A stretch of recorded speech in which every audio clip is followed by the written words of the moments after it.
So hello students, in this lecture we are going to discuss about the numerical problem on the basis of the formula which we have studied in the previous lecture. तो हमने last lecture में देखा था कि EMF generated जो generator है उसमें क्या इक्वेशन रहती है. तो ईएमएफ जनरेटेड की इक्वेशन रहती है N P phi Z upon 60 A.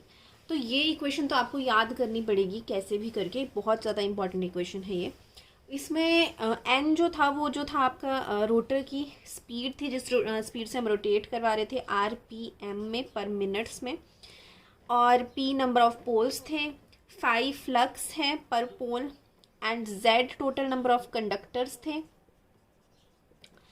And A जो है that is your number of parallel paths, right. तो अब देखते हैं कि अब हमें इस फॉर्मूले में वैल्यूज़ पुट करनी है तो कैसे करेंगे. तो सबसे पहले तो मैं एक बात आपको बताती हूँ कि दो टाइप की हमारी वाइंडिंग्स होती हैं, ये हम आगे पढ़ेंगे भी, ठीक है. एक होती है लैप वाइंडिंग और एक होती है वेव वाइंडिंग, ठीक है. जो इस तरह से हमारी मशीन में जो कॉइल है उसको वाउंड किया जाता है, जो ये कॉइल रहती है, दो तरीके से उसको हम वाउंड करते हैं, लैप और वेव, ठीक है. ये हम स्टडी करेंगे डिटेल में बाद में. अभी न्यूमेरिकल देखते हैं. तो इसमें है 6 पोल वेव कनेक्टेड आर्मेचर, ठीक है. वेव वाइंडिंग दे रखी है और it has 250 number of conductors, Z आपको दे रखा है, रन सेट 1200 आरपीएम, एन भी दे रखा है आपको आरपीएम में. EMF generated on open circuited 600, ये भी दे रखा है 600. कैलकुलेट द यूजफुल फ्लक्स पर पोल, ठीक है. नंबर ऑफ पोल्स स्टार्टिंग में मेंशन्ड है 6 पोल्स, ये भी दे रखा है आपको. तो इसमें सिर्फ फ्लक्स गिवन नहीं और वही आपको निकालनी है. और एक और चीज़ ए, ठीक है. अब ए जो है नंबर ऑफ पैरेलल पाथ्स, ये आपको पता चलता है टाइप ऑफ वाइंडिंग से, ठीक है, कि आपकी वाइंडिंग वेव है कि लैप है. अब क्वेश्चन में आपको वेव दे रखा है, तो वेव के लिए जो नंबर ऑफ पैरेलल पाथ्स हैं वो 2 के बराबर रहते हैं, ये आपने ध्यान रखना है. और लैप के लिए नंबर ऑफ पैरेलल पाथ्स जो है वो p के बराबर रहते हैं, नंबर ऑफ पोल्स के बराबर रहते हैं. अब आप देखिए नंबर ऑफ पैरेलल पाथ्स को हम a से डिनोट करें तो लैप में देखिए a p है, तो इसको शॉर्टकट याद रखने का ऐसे है कि लैप में a is equal to P होता है, क्योंकि इसमें a p आता है. तो a पैरेलल पाथ्स को लिए हम डिनोट करते हैं, तो a जो है वो नंबर ऑफ पोल्स के बराबर रहता है लैप वाइंडिंग में, ये इसका शॉर्टकट है याद रखने का. और वेव वाइंडिंग में पैरेलल पाथ्स 2 होते हैं, राइट. अब now let's substitute all these values in this equation. तो E की वैल्यू हमें दे रखी है 600, तो 600 इज इक्वल टू N की वैल्यू है N की वैल्यू है 1200 आरपीएम, देन P की वैल्यू गिवन है 6, देन फाई हमें निकालना है. Total number of conductors given है 250 अपॉन 60, और A की वैल्यू, क्योंकि ये वेव वाइंडिंग है तो A की वैल्यू हम 2 के बराबर लिखेंगे. तो यहाँ से हम फाई की वैल्यू को निकाल लेंगे. तो इस तरह से आपकी ये इक्वेशन बनेगी, एंड इसको सॉल्व जब आप करेंगे तो your answer will come is equal to 0.04 webers, ठीक है. फ्लक्स के यूनिट्स वेबर्स होते हैं, तो ये आपका आंसर आएगा. Now let's discuss another problem. So another problem, इसमें भी मैं पहले इक्वेशन लिख देती हूँ, is equal to N P phi Z upon 60 A, right. और दोबारा मैं आपको बता रही हूँ एन हमारी स्पीड होती है आरपीएम में, ठीक है, रिवॉल्यूशंस पर मिनट में. अगर क्वेश्चन में आरपीएस में गिवन है, कई बार हो सकता है स्पीड आरपीएस में गिवन हो, तो फिर आपको आरपीएम में उसको कन्वर्ट करना पड़ेगा, तभी ये फॉर्मूले में आप पुट कर पाओगे, ठीक है. यहाँ पे आरपीएम में ही पुट करनी है आपने स्पीड, पर मिनट में कितना होगा, और number of poles, then flux, number of conductors, parallel paths. अब इसमें क्या पूछा है, ईएमएफ जनरेटेड. प्रीवियस क्वेश्चन में फ्लक्स पूछा था, इस क्वेश्चन में ईएमएफ पूछा है, मतलब आपको ये चीज़ फाइंड करनी है ईएमएफ. तो इसमें अब पुट करते हैं एन तो स्पीड आपको गिवन है इस क्वेश्चन में, देखिए स्पीड 400 RPM गिवन है, तो इसमें 400 पुट कर देंगे। पोल्स 8 पोल्स गिवन है।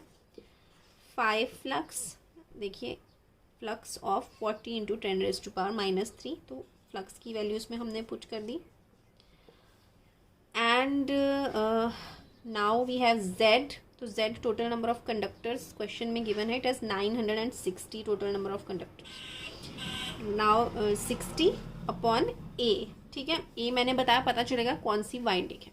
तो ये आपको लैप कनेक्टेड का केस है, तो लैप मैंने आपको बताया A = P रहता है, मतलब नंबर ऑफ पोल्स के बराबर आपके पैरेलल पाथ्स रहेंगे, और पोल्स कितना है 8 है, तो यहाँ पे 8 आ जाएगा, ठीक है, ये तो कैंसिल आउट हो जाएगा। अब जस्ट आपने इसको सॉल्व करना है, और यहाँ से जो मेरा आंसर निकलेगा that will be your EMF generated, तो you can solve it for yourself. अब हम एक और प्रॉब्लम सॉल्व करते हैं। नाउ नेक्स्ट क्वेश्चन, इसमें ये एक क्वेश्चन में 2 क्वेश्चन हमसे पूछे हैं, एक ये क्वेश्चन है and second part is this one. तो अब देखते हैं क्या एक्चुअली हमसे पूछा गया है।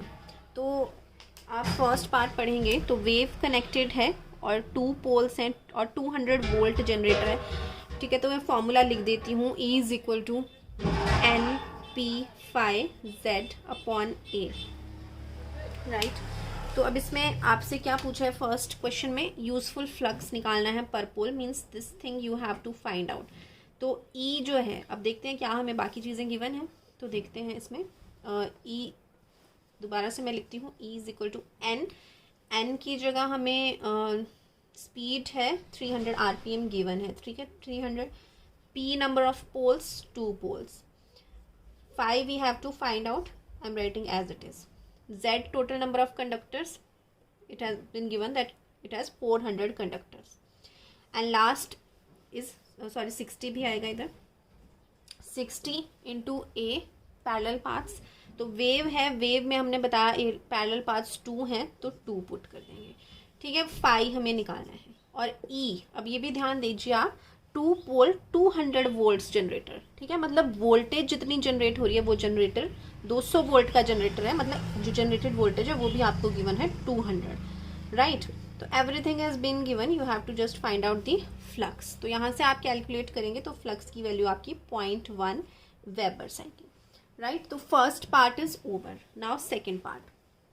सो सेकेंड पार्ट में what has been given, that number of turns आपको गिवन है एक तो, and what is the value of EMF induced in each coil if field completely dies in 0.15 seconds due to breakage। अब इन्होंने बोला कि जो फील्ड वाइंडिंग है, ठीक है, हमें पता है फील्ड जो हम स्टेटर में अपने देते हैं, जो हमें खुद करंट हमें पास करना पड़ता है, जिसकी वजह से वो मैग्नेट बन जाता है, उसको हम फील्ड कहते हैं। उसके बीच में हमें रोटेट करवाते हैं और उसके आर्मेचर में वोल्टेज जनरेट होती है, ठीक है। तो ये आपकी फील्ड वाइंडिंग होती है, और जिसमें जनरेट होता है वो आपकी आर्मेचर वाइंडिंग होती है। तो अब क्या होगा, अब इन्होंने कहा कि जो फील्ड वाइंडिंग है वो ब्रेक हो गई, ठीक है, ड्यू टू एनी रीजंस, कोई फॉल्ट आ गया और वो ब्रेक हो गई और इसमें करंट जाना बंद हो गया और इसकी फ्लक्स एकदम से ख़त्म हो गई, ठीक है। प्रीवियस हमने उसमें फ्लक्स निकाली 0.1 वेबर्स थी वो, ठीक है, इतनी थी, बट सडनली आपका फील्ड ब्रेक हो गया और ये फ्लक्स एकदम से 0 हो गई। तो उस केस में कितनी वोल्टेज जनरेट होगी। तो अब क्या है, फॉर्मूला अब लगेगा E = N/dt। ये आप जानते हैं इलेक्ट्रोमैग्नेटिक इंडक्शन प्रिंसिपल से ये फॉर्मूला है, ठीक है, जो हमने अभी फॉर्मूला यूज़ करते थे, E = N/P∅Z/60A, ठीक है, वो भी इसी से ही बना है आगे, ठीक है, इस चीज़ को ही आगे एक्सटेंड करके बना है। हमने टोटल फ्लक्स को टाइम से डिवाइड किया था, ठीक है, both are the same things, पर यहाँ पे आपको ये चीज़ें गिवन है तो हमें ये करना पड़ेगा। दिस इज, ये तो यूनिवर्सल फॉर्मूला है, सबको पता ही होता है, E की वैल्यू N/dt होती है, ठीक है। तो अब यहाँ पे क्योंकि आपको जो क्वेश्चन में वैल्यूज़ गिवन है वो इस फॉर्मूले के हिसाब से गिवन है, तो हम ये वाला फॉर्मूला यूज़ करेंगे।